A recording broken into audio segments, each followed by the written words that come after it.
dicen que tienen la necesidad de una inmigración ordenada, y a mí cada vez que dicen una inmigración ordenada, digo ordenada ¿por quién? ¿Para quién?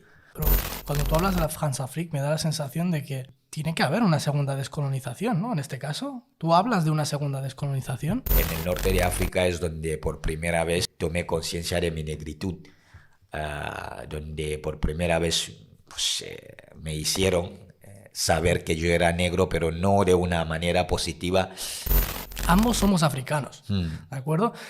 ¿No crees que muchas veces se nos reduce a historias de superación que haya que contar? Occidente necesita una revolución digital, necesitan aire limpio, por lo tanto hay que ir a África a hacer que un niño trabaje en la mina de coltán, en la mina de litio, para sacar el litio, para que aquí haya coches eléctricos y que no contaminemos.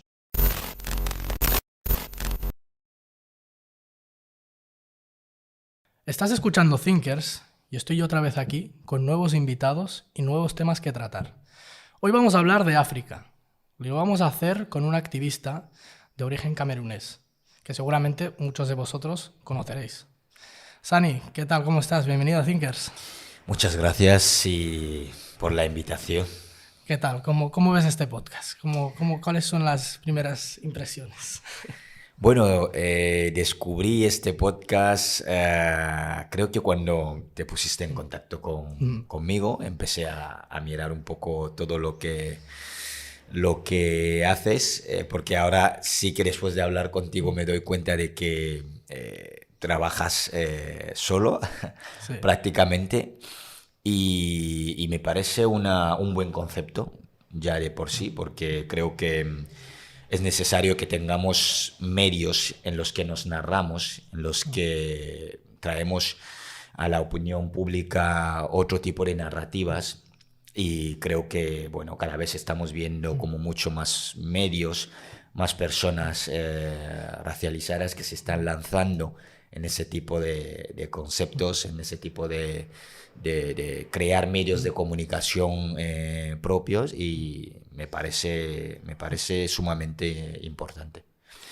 Yo, como siempre, es el invitado el que se presenta a sí mismo, en este caso. Entonces, ¿quién es Sani Ladan? Digo siempre que la presentación es la parte más complicada para mí, pero para hacerlo más sencillo, Sani Ladan soy africano de origen camerunés, que así es como me gusta presentarme, porque como digo siempre, una de las cosas que tenemos que poner por delante cuando nos presentamos es nuestra identidad. Sobre todo, en mi caso, mi identidad africana, que es la que presento con mucho orgullo, porque es una identidad que durante mucho tiempo pues, se nos han querido como alejar de ella, por todos los estereotipos que hay en torno a África. Por lo tanto, africano de origen camerunés por pura casualidad, diría, porque bueno, Camerún es un concepto exógeno, que esa gente llegaron un día y dijeron de aquí a aquí se llama Camerún, y camerunés también porque el pasaporte que llevo es el pasaporte de Camerún. Claro, sí. De hecho, yo te descubrí a través de un vídeo viral en internet en el que hablaba sobre la intervención de Occidente en África y demás. Y a partir de ahí pues investigué, ¿no? ¿Quién es esta persona, ¿no? Y te vi en varias entrevistas en las que no exponías que venías de otro país, en este caso de Camerún, ¿no? Y que también tuviste una experiencia larga para llegar hasta España. No sé si nos podrías contar más o menos esta experiencia. A ver, no creo que se puede contar en ese sentido, porque estamos hablando de un periplo que duró 2 años hasta llegar aquí. Por lo tanto, muchas veces lo suelo resumir en que, bueno, es un niño de 15 años que sale sin decir nada a sus padres, y hace el proceso migratorio, que no es hoy en día ningún secreto para nadie, que saben cómo llegamos más o menos. Y en mi caso pues tuve que pasar de Camerún a Nigeria, de Nigeria a Níger, de Níger a Argelia, de Argelia a Marruecos, antes de poder entrar a Ceuta. En este caso, que entré a Ceuta nadando, un camino de 2 años no exento, evidentemente, de muchos obstáculos, mucha violencia, no porque no podía pagarme el viaje para poder llegar a España, sino por la locura de ese sistema que hace que una gran parte de la población mundial no pueda hacer uso de un derecho que es inherente al ser humano, como es el derecho a la libre circulación, el derecho a la movilidad, eh, y que el privilegio y el pasaporte que uno tenga pues hace que pueda hacer ese mismo viaje sin tener que arriesgar su vida. Pero en el caso de los africanos, cuando digo los africanos y las africanas, la mayoría de los países africanos pues no tienen ese privilegio de poder decir, mira, quiero hacer un viaje de Sí. turismo o De un hecho, viaje... recuerdo que yo fui a una conferencia tuya en Girona, Mm. cuando yo aún estaba estudiando la carrera, y tú comentabas que querías, no sé si tenías una conferencia en Londres o no, en el Reino Unido, y que no pudiste ir porque se pensaba en que, ¿no? que al ser africano pues llegarías ahí Y me y que quedaría. te querrías quedar o te escaparías, ¿no? Y que no volverías. Claro, esa es la idea que mucha gente tiene aquí. Dicen que tienen la necesidad de una inmigración ordenada. Y a mí cada vez que dicen una inmigración ordenada, digo ordenada ¿por quién? ¿Para quién? Y cuando dice una inmigración ordenada, solo se ordena la inmigración cuando viene de África hacia Europa o del sur global hacia el norte global. Pero los del norte global cuando van al sur o los de Europa cuando van a África, ¿quién ordena esa inmigración? Van simplemente sin más. Entonces en mi caso, lo contaba, digo, pero no solo el Reino Unido, pero en el caso del Reino Unido fue flagrante porque evidentemente me habían invitado, yo iba a ir a dar una conferencia ahí y me denegaron el visado alegando que si iba al Reino Unido pues me quedaría. Y esa es la idea que mucha gente, incluso desde Europa, tiene, esa idea de la gran invasión de los africanos que van a Sí. invadir Europa, de que el día a día de los africanos es estar pensando en cómo tienen que llegar a Europa. Y estamos hablando de un continente de más de 1.400 millones de habitantes y no creo que el día a día, de hecho no lo es, el día a día de los africanos no es pensar en venir a No, es que Europa. además tú ya estás viviendo en Europa, por eso me parece más absurda la idea de que te digan, ¿no? Que no es para que te quedes ahí, cuando tú ya estás viviendo en un país europeo. Eso ya es más... Eso es parte de esa supremacía, Sí, ¿no? sí. Eso es parte de esa supremacía que se inventan códigos, se inventan cada vez motivos que no son, digamos, que no se pueden sustentar sobre ninguna normativa objetiva, porque la mayoría de las denegaciones de los visados no vienen con un argumento objetivo. Son argumentos subjetivos que te lanzan porque saben que no puedes rebatirles en ese sentido. Y en tu travesía me has dicho que uno de los países antes de llegar hasta Europa ha sido Marruecos. ¿Cómo fue la Argelia experiencia? y Marruecos. ¿Cómo fue la experiencia en Marruecos? Te pregunto por Marruecos porque Sí. es el país Vale. de donde provengo Sí. yo. Entonces, ¿cómo fue esa experiencia? Mi experiencia fue muy negativa, muy negativa. Yo tuve que hacer un trabajo de volver a reconciliarme con la parte norte de África después de mi proceso migratorio, porque, como lo digo siempre, en el norte de África es donde por primera vez tomé conciencia de mi negritud, donde por primera vez pues, me hicieron saber que yo era negro, pero no de una manera positiva, sino de una manera bastante negativa a través de violencias y la negrofobia, que no es ningún secreto que hay en el norte de África. Y empezando desde Argelia y en Marruecos, pues evidentemente igual. Hay muchas anécdotas que muchas veces, pues ahora mismo cuando me paro a pensar, pues eran muy fuertes, de niños tirándote piedras, hasta que entres en un taxi o en un coche. Primero los taxis no cogen a las personas negras, por lo menos cuando yo pasé.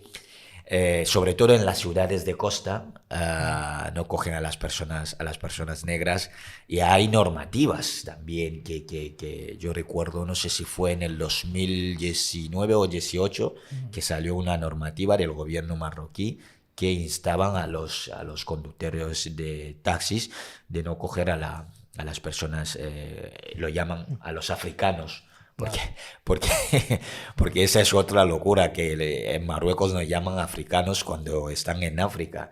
Entonces, no cogían. Entonces, desde que los niños te tiran piedra hasta que entres en un taxi, si es que lo consigues, y que el del taxi coge y va echando, ¿cómo se llama?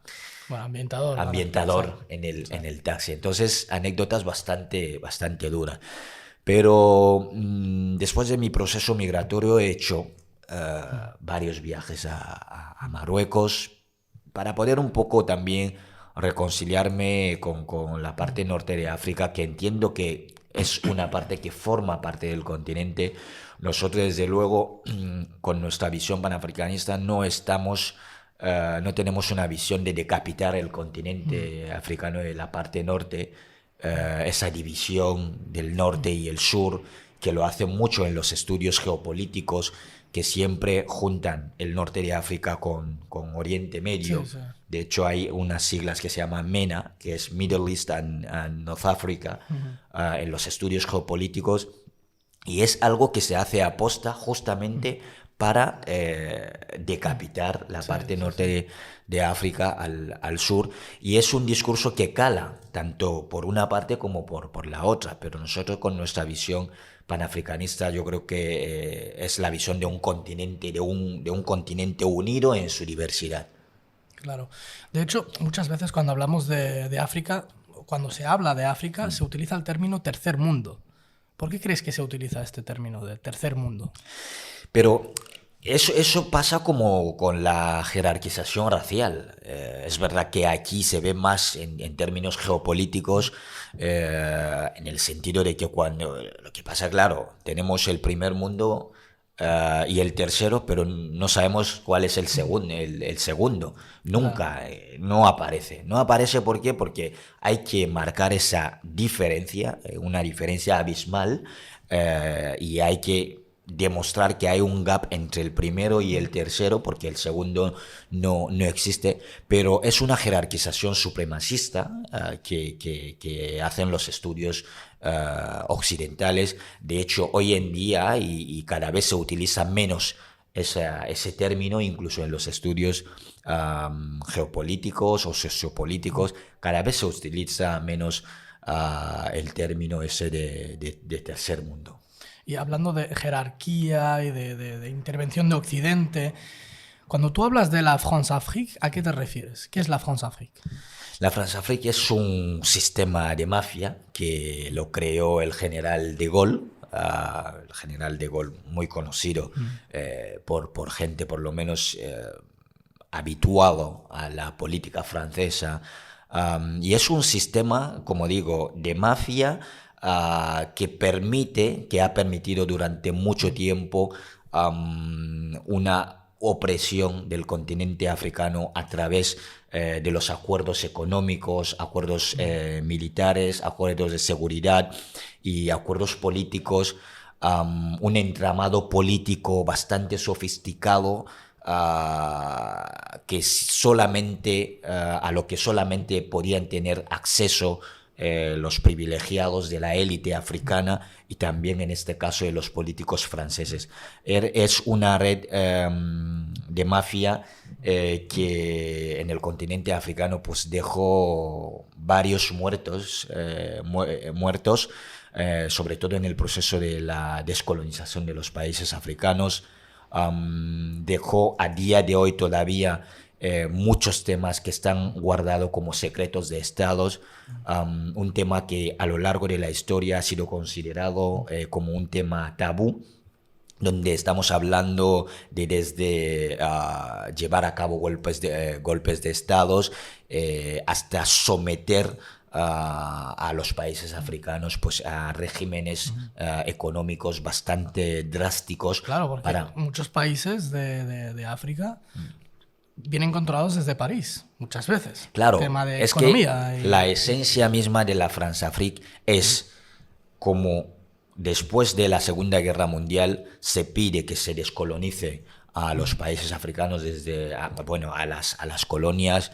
Desde Naciones Unidas se pide, se hace esa petición. Entonces, se crea un sistema en el que nos vamos sin irnos.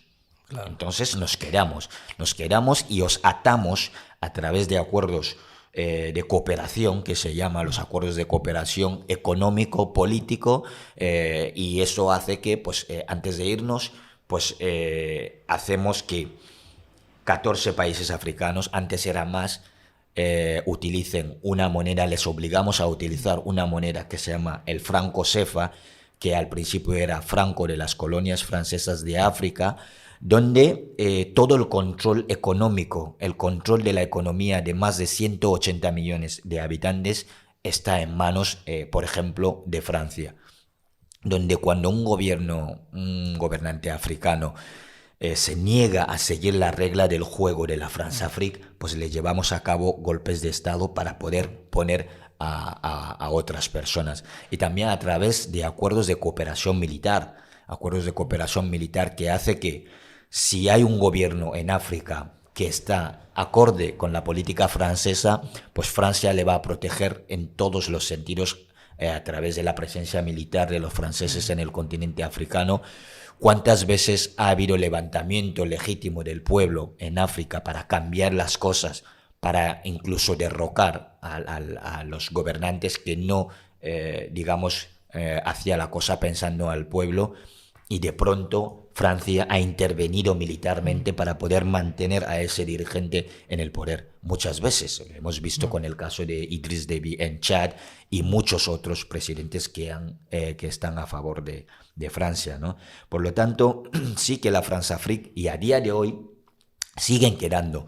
Y es un sistema que siempre se le suele dar por muerto, pero es un sistema que pervive a pesar de la resistencia y la resiliencia de los movimientos en el continente africano, porque, como suelo decir siempre, lejos de lo que se suele presentar a África o a la sociedad africana como una sociedad pasiva, es una sociedad que a lo largo de la historia, todo lo que ha ocurrido, ha luchado, ya sea en la época de la esclavización, en la época de la descolonización y a día de hoy con la nueva generación.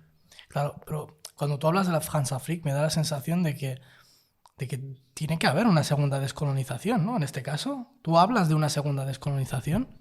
Claro, es que es obvio, o sea, es como un imperativo que se dé esa segunda descolonización en el continente africano, porque a día de hoy nosotros no nos creemos y la nueva generación no se cree en esa falacia de que África es independiente, no nos creemos en esto. A la vista de la política que se lleva en la mayoría de los países africanos, me remito de la presencia, de la omnipresencia de la France-Afrique, sobre todo en los países excolonias francesas.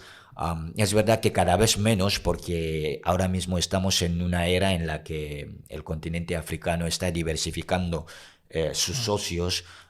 Vemos la presencia de Rusia, la presencia de China, la presencia de Turquía y de otras potencias en el continente africano, lo que nosotros y muchos analistas, de hecho, ven con buenos ojos. ¿Tú crees que es positivo?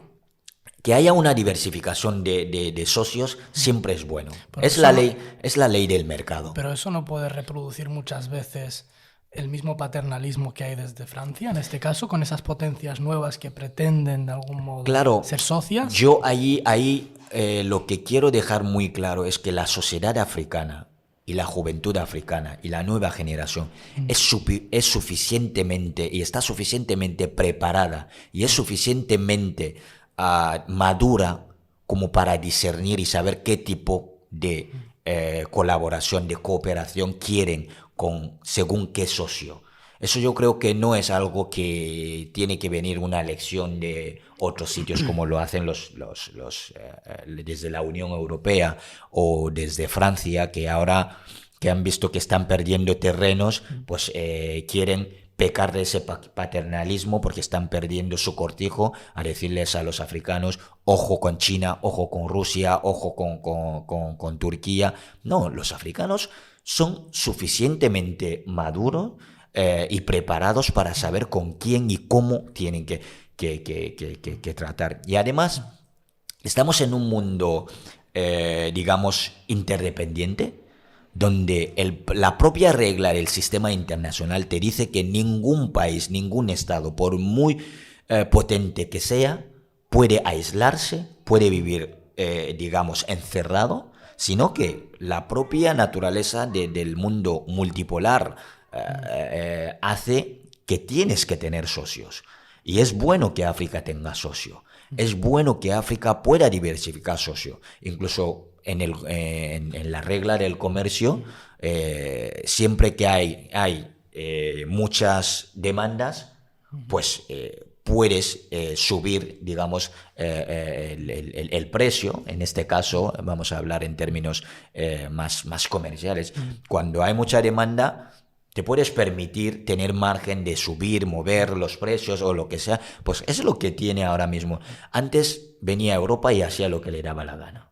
Ahora está Rusia, está China, están otros actores. Entonces Europa ahora cuando se acerca a África se acerca de otra manera.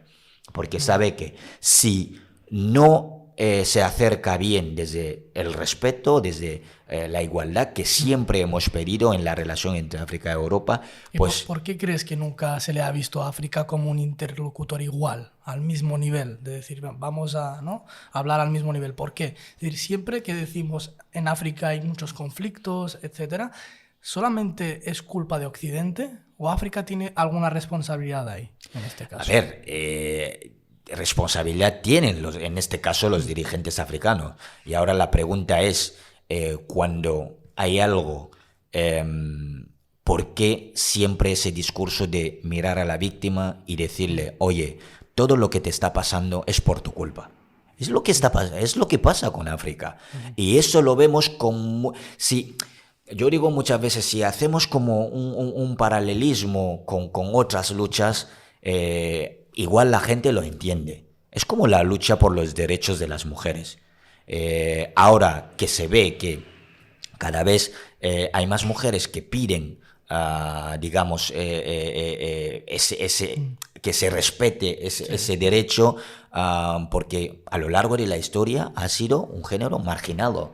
Y entonces, ahora que cada vez estamos viendo la exigencia de llegar a conseguir ese derecho, exigir que se llegue a eso, cada vez que habla, pues el género masculino se siente atacado, incluso llegan a decir oprimido, no sé qué, no sé cuánto, salen cada tipo de discursos, ahora no se puede decir nada, ahora todo lo que dices es no sé qué, no sé cuánto, todo lo que le ocurre a la mujer es culpa del hombre. O sea, se suele decir esto a la mujer que se levanta y piden ese derecho. Llevar el debate a la caricatura, a veces Eso absurdo. Se suele decir, pues a ver si os miráis también, que igual lo que está pasando también tenéis algo de responsabilidad o de culpa. Es lo que pasa con África. Entonces, cada vez que señalamos a Occidente, hay gente que sale, muchas veces tristemente, incluso los propios africanos, que igual no se han documentado lo suficiente o quieren complacer a Occidente, pues salen con discursos de es que no podemos echarle toda la culpa a Occidente. Claro que no podemos echarle toda la culpa a Occidente, pero Occidente tiene una gran parte de responsabilidad de lo que está ocurriendo en África. Y además, históricamente se ha demostrado. África no es la que quiso ligar su historia a Europa, sino que Europa fue la que vino, esclavizó hasta la saciedad a los africanos, les sometió. Después de 400 años de esclavización, hubo 100 años de colonización que a día de hoy todavía no ha terminado. Entonces, no me pueden decir que si le atas la mano y los pies a alguien y le está pidiendo que se levante y salga corriendo, es lo que le están pidiendo a África. Entonces, cuando señalamos la parte de responsabilidad de Occidente, que es una gran parte, la gente tiene que sufrir escuchando eso, porque a nadie le gustaría que le dijera, oye, tu sistema de bienestar bebe a costa de mi sufrimiento. Y es una realidad, que lo quieran o no, es esto. Ahora bien, han hecho uso también de la figura de la élite africana, de algunos dirigentes africanos, para llegar a conseguir esto. Porque hay muchos dirigentes africanos que de africano solo tienen o el color de piel, o el rasgo, o el nombre, o simplemente la pertenencia a ese continente. Pero lo que es el amor del continente africano, hay muchos dirigentes africanos que no lo tienen. Frantz Fanon lo explica en su libro Piel negra, máscara blanca. Y esto es lo que explica que a nosotros, por ejemplo, los dirigentes africanos que están al servicio de Occidente, también es parte de Occidente. Ojo que nosotros, por lo menos con la visión panafricanista, no les consideramos como gente que quiere realmente al ¿Pero tú crees que si esa intervención de Occidente no existiese en África, África sería un continente más próspero? Porque también hay otros factores que tú bien has mencionado, el tema de los dirigentes, esa corrupción que está muchas veces en los gobiernos africanos. ¿Cómo podemos deshacernos de aquello? Porque puede que podamos deshacer de intervenciones de Occidente, digamos, que Occidente ya no pinta nada en África, pero luego tenemos esos dirigentes que son corruptos. Claro, yo recomiendo, de verdad, recomiendo a la gente que lean lo que había en África antes de la llegada de los europeos. Porque estamos muchas veces cuando nos ponemos a hablar de África, parece que África empezó a existir cuando llegó la primera persona blanca en África. No. ¿Qué había en África? Recomiendo a la gente de verdad que se acerquen a esas lecturas que nos hace entender de dónde venimos. ¿De dónde viene esa África? ¿Qué tipo de organización política había? ¿Qué tipo de organización económica había en África? ¿Qué tipo de organización de la sociedad había en África? ¿Qué tipo de prosperidad había en África? Cuando decimos que la primera Carta de los Derechos Humanos, por ejemplo, nació en África, se le peta la cabeza a la gente porque de este continente que nació de la tiniebla, ¿qué puede salir de bueno ahí? Cuando decimos y se dice que Mansa Musa históricamente fue una de las personas más ricas del mundo, estamos hablando en el siglo XII, en el Imperio de Mali, pues a la gente se le peta la cabeza. Por eso yo recomiendo a la gente volver a la raíz, volver a esas fuentes, porque si no volvemos para ver qué teníamos, qué había, es difícil que avancemos. Avanzaremos siempre a ojos de los otros. Ahora bien, hablamos de los dirigentes africanos que son corruptos. Claro. Los dirigentes africanos, ojo, en África, Europa y Occidente han hecho de África su cortijo. Cuando les pidieron de irse en la época de la descolonización, se aseguraron de poner en la cabeza de la mayoría de los países africanos títeres que les van a servir. En el sentido de que cuando llega el momento, es decir, el nivel de corrupción que hay en el continente africano, una gran parte de responsabilidad lo tienen los dirigentes africanos, algunos dirigentes africanos, porque no toda África, es que muchas veces hablamos de África como si todo es un todo, ¿no? Sí. Pero los que sí lo son, hay una corrupción en una gran parte de los países africanos, responsabilidad de los dirigentes africanos. Pero ¿cuál es el problema? La historia, ahí también hay que volver a la historia, porque cuando hay un presente que no entiendes, tienes que hacer un paso atrás, entender la historia, por qué hemos llegado a eso, por qué llegamos a tener dirigentes africanos que no aman al continente africano, por qué llegamos a tener a dirigentes africanos que están siendo como gente formateada en este sentido. Pues para que haya una persona corrupta, tiene que haber alguien que le corrompe.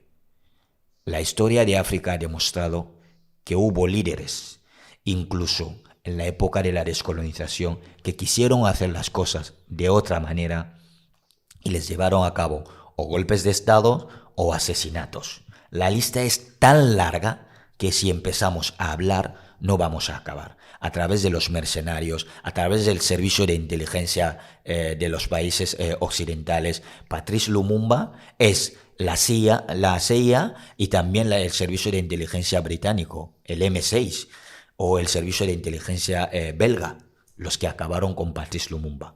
Un líder panafricanista que quería hacer la cosa de otra manera.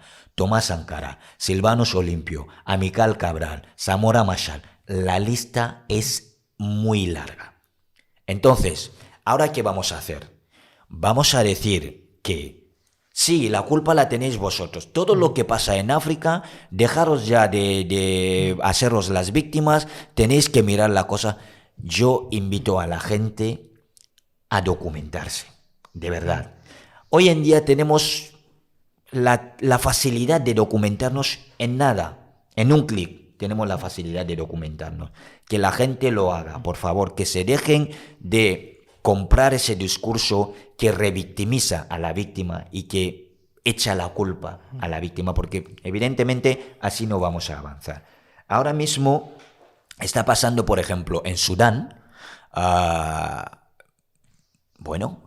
hice un vídeo hace poco donde estaba un poco intentando contextualizar lo que está ocurriendo en Sudán, porque desde que empezó en los titulares nos ponían que si hay dos bandos de militares que se están enfrentando. Claro, tú te quedas en esto, es otra vez los africanos contra los africanos, la tribu A contra la tribu B, la eterna historia única que se cuenta sobre el continente africano, pero no vemos los matices, las aristas que hay alrededor, cuál es el papel de las grandes potencias, por qué en Sudán, por qué en un país, digamos, que es geoestratégicamente situado, dónde está situado Sudán, qué tiene Sudán en ese sentido, ¿no? Y cuando empiezan esas guerras, ¿qué hacen?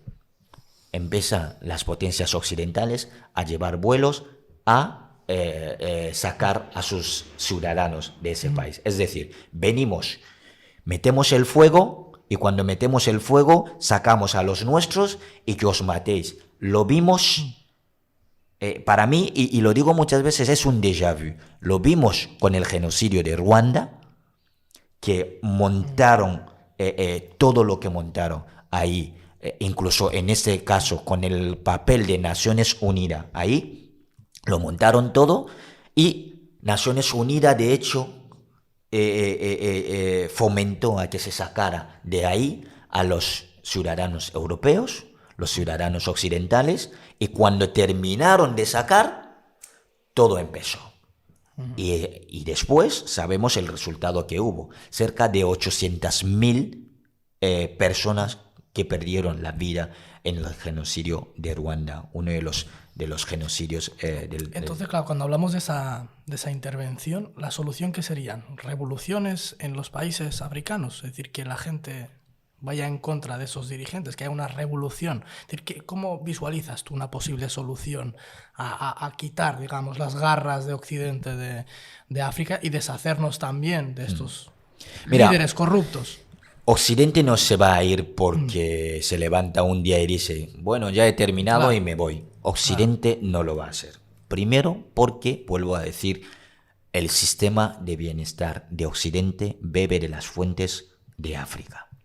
En el sentido de que cuando han hecho la gran mayoría de sus revoluciones y han necesitado materias primas, han ido a sacarlo en lo que consideraban como su cortijo. Ahora mismo nos dicen que Occidente necesita una revolución digital, necesitan aire limpio, por lo tanto hay que ir a África a hacer que un niño trabaje en la mina de coltán, en la mina de litio, para sacar el litio, para que aquí haya coches eléctricos y que no contaminemos el medio ambiente.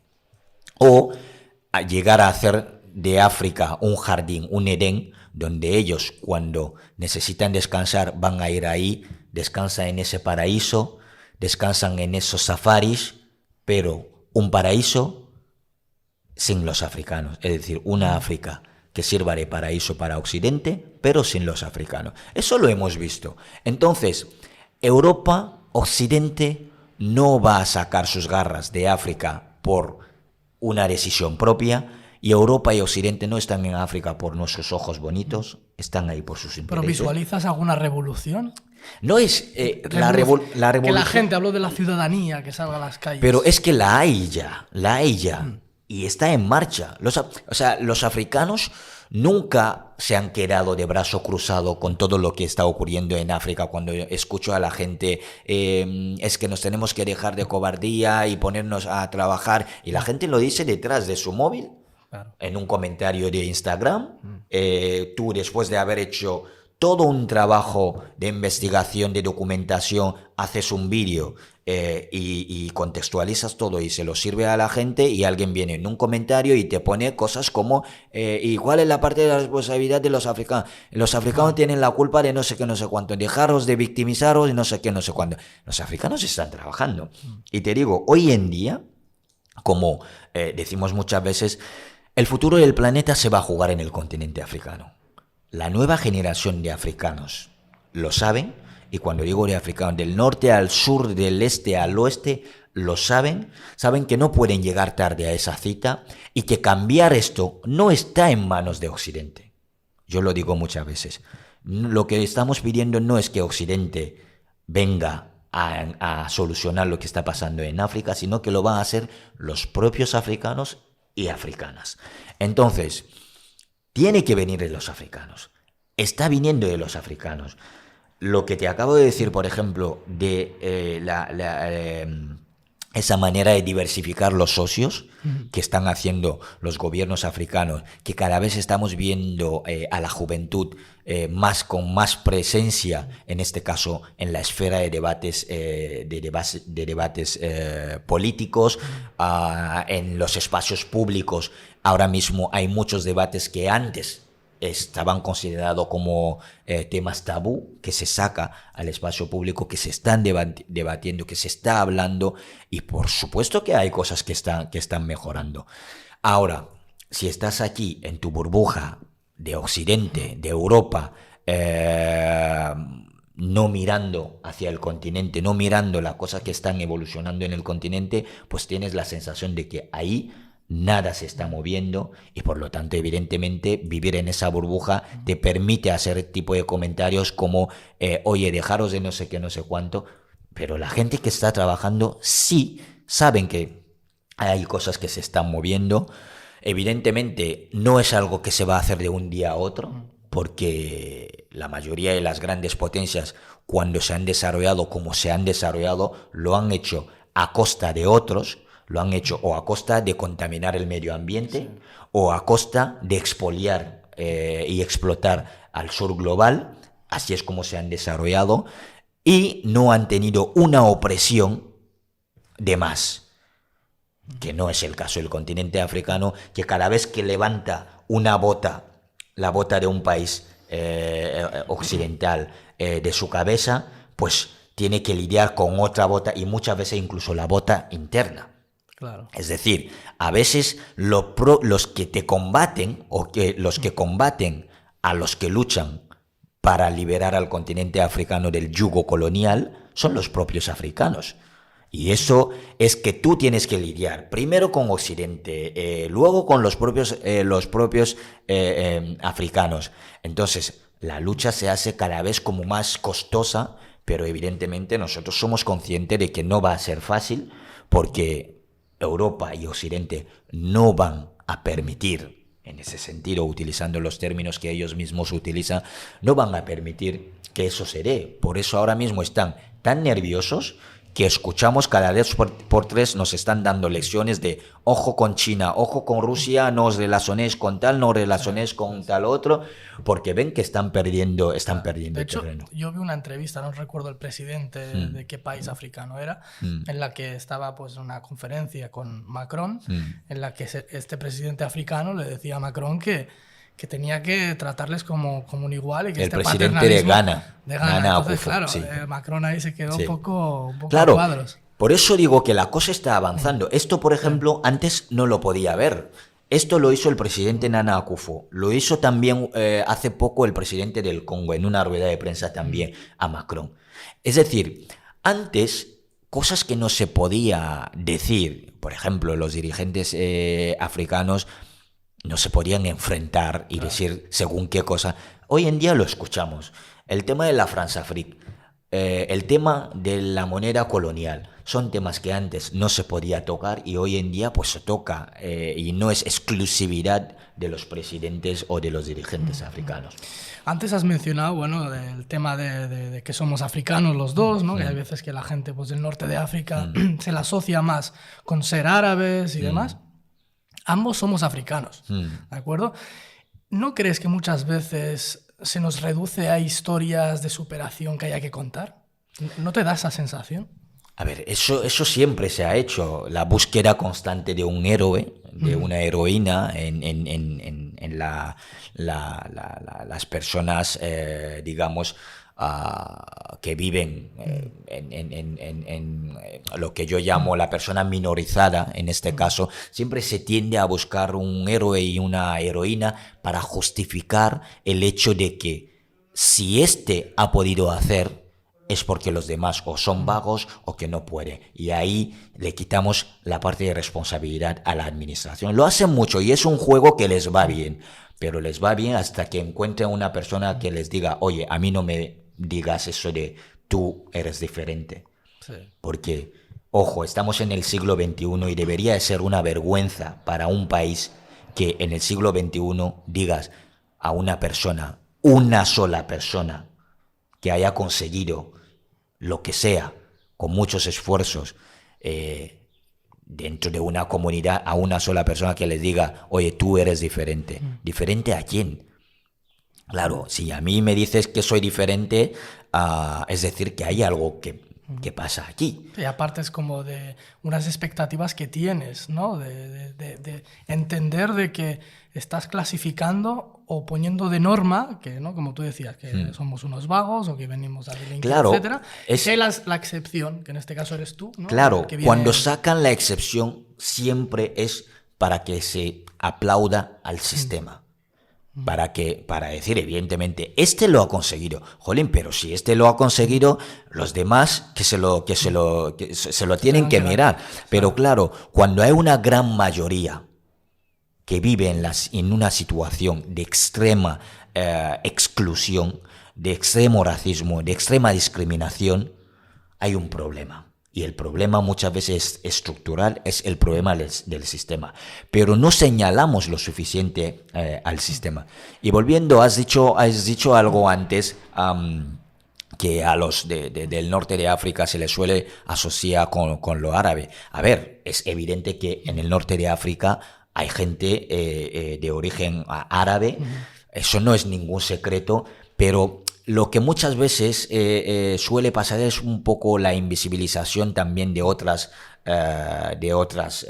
realidades minorizadas en el norte de África. Y yo digo siempre, la identidad de una persona, nadie puede ni debe decirle a una persona cómo tiene que vivir su identidad, ya sea una identidad cultural, identidad sexual, etc. ¿Eso qué quiere decir? Claro que los del norte de África pueden ser árabe y africanos a la vez. O sea, no hay ninguna incompatibilidad en esto. Ahora, lo malo es cuando pues, la propia persona sienten como un rechazo a su africanidad. Sí, porque asocian el hecho de ser africanos o África con algo despectivo. Entonces, claro, no me llames a mí que vengo de África, yo soy árabe. Claro, soy claro. Sí. La historia, como históricamente se ha asociado, como has dicho, lo africano con lo negativo, o se ha asociado lo africano con lo negro, pues esto hace que, evidentemente, pues la persona pues huyen de esto. Yo recuerdo Marruecos, hubo un momento en el que Marruecos pedía entrar en la Unión Europea y de hecho se había salido de la Unión Africana y es una locura. Es una locura porque evidentemente yo digo que el continente unido dentro de su diversidad es tan fuerte, porque estamos hablando de un continente de más de 1.400 millones de habitantes. Ahora se ha creado una zona de libre comercio en África, que es una zona de libre comercio. Estamos hablando de un mercado de 1.400 millones de habitantes, uno de los más grandes a nivel mundial, pero los africanos y las africanas del norte al sur, del este al oeste, se lo tienen que creer primero antes de que los otros también lo crean. Tú has mencionado antes el tema de ser panafricanista. ¿Qué es el tema qué significa ser panafricanista? El panafricanismo es una ideología que entiende, que lucha por la unidad del pueblo africano, del continente africano, con su diáspora, evidentemente la diáspora africana, con el continente africano, allá donde esté una persona africana, la unidad del continente africano, la emancipación de África y la liberación del continente africano y la fortaleza del continente africano a nivel económico, social, cultural y político. Para resumirlo así de esa manera. Para entender el concepto más o menos. Sí, sí. Ya estamos finalizando el podcast, pero antes me gustaría saber si tienes algún mensaje para las personas que quieran defender los derechos humanos y apoyar la justicia social en África. ¿Cuál es tu mensaje? Apoyar la justicia social en África es escuchar primero a los africanos y las africanas, que es muy importante. No acercarse a África desde una visión paternalista. No pensar que se conoce a África, porque ni siquiera los propios africanos conocen África, porque África es muy complejo, hay muchas Áfricas, sino que sea un acercamiento desde la humildad, que muchas veces no lo vemos. Por eso insisto mucho en esto, un acercamiento a África desde la humildad, alejado del paternalismo y entendiendo también esa lucha como una lucha que evidentemente si se libera África, África es la vecina de Europa, está a tan solo 14 kilómetros de Europa. Si la cosa va bien, evidentemente, en África se verá reflejado en muchas cosas, en muchos sentidos, en este caso en Europa, ¿no? Y entender que la lucha que se lleva o se va a llevar en el continente africano lo tienen que liderar los africanos y las africanas, y desde ahí pues siempre los aliados y las aliadas son bienvenidos en este sentido, en cualquier tipo de lucha y en la lucha por la liberación del continente africano también. Pues yo te agradezco que hayas venido aquí, que nos ha costado cuadrar y poder estar aquí hoy, de hecho en el plató de Thinkers, para poder mantener esta conversación que yo creo que muchas personas, y yo primero, hemos aprendido y hemos visto otra versión y otra visión de lo que es el continente africano en este caso, y lo bueno que ambos somos, ¿no? Uno del norte, uno del sur, al menos hay, digamos, dos visiones en este caso, y entender que África, pues eso, que todos somos africanos en esencia y que hay que estar orgullosos de ello, de quitarle, digamos, este valor. Efectivamente. ¿De acuerdo? Entonces te agradezco. No sé si querías decir algo más. No, que ha costado, pero sí, ha merecido la pena. Sí, totalmente. Pues te agradezco, Sanil Adán. Muchas gracias.